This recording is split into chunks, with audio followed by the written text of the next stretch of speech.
Nagigigil ako sa nanay ko. Paano ba naman kasi sinabi ko na hindi namin dala yung susi ng e-bike. Tapos pinilit pa din na i-parking dito yung kotse. Tapos mag-walking na lang daw kami pupuntang palengke. Ang layo-layo kaya.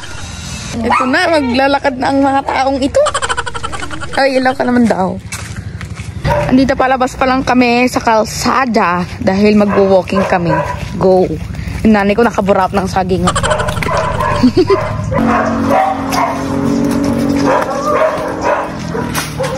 Tara, walking na tayo. Nandito kami ngayon. Ano ba yan? Kasi hindi pa dinala yung susi. Biglang park lang kasi yung ginawa namin guys. Kasi galing kami dun sa may, papunta kaming Baguio Road, dun sa may Kirang Taas. Tapos nagpababa na kami doon. Ang ganda ng pine tree. Pine tree yan. Kasi yung pine tree guys, so meron kaming ganyan dun sa may hideaway. O diba? Grabe naman ang paglalakad. Ang layo pa ng palengkit eh. Iibig ako sa'yo. Kaya nga pala kami naglakad dito sa may kalsada, papuntang palengke. Kasi sabi ng nanay ko, gusto niyo daw magpapayat. Hindi na lang siya mag-gym. Or kung ano man ang pangpapayat na ano. So, ito pa talaga ang gustong pangpapayat. Yung maglalakad. Ay, madam, nakalipatan dito yung pagkadam. Buti hindi kayo nagchismisan. Abutin tayo ng 5 oras. Pawis ng taong ito.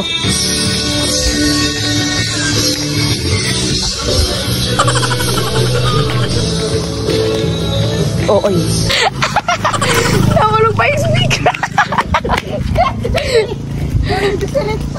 Ala, Tita Jocelyn yung speaker. Aray! Nahulog. Nahulog yung speaker mo. Nahulog niya, no? Nalipatak nyo tulog kami. Walking kami mo. Ang dami mong kilala sa gilid. Ang dami mong kilala sa gilid, ah. O pati puno, kilala ko. Naghalok ng tricycle. Pero walking kami ngayon. Ano? Wala makapagsira ng walking ni mother. Ginusto mo yan eh. Ginusto mo yan. Mag-tricycle na lang kayo tayo. Ayun ang palengke. Nagkikita na ng ang ice. Ayun na yung palengke oh.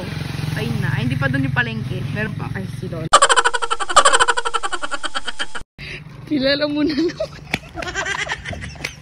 Lahat na lang ng tao. Pangatong. Sikat ka pala kapag di ka naka-service. Mas sikat ka pa sa akin ah.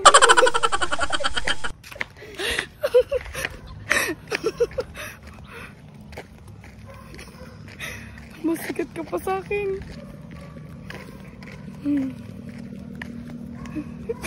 So nandito na kami sa NBI. Dahil kami. Kilala niya na naman. Ha? Ay, may nagtakot-takot. Kilala mo na naman. Bakit mo ba tinatakpan yan? Diyan bang nagsisip? Yung pwesto namin guys oh.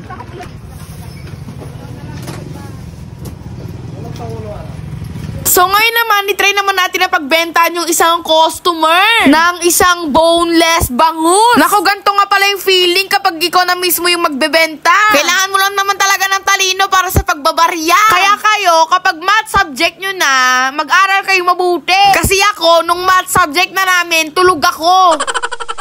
Sorry sa customer na napagbentahan ko, sobrang tagal ko magsupot. Supot lang gagawin ko pero sobrang tagal. Para kasing ayaw magpasupot ng isdang to.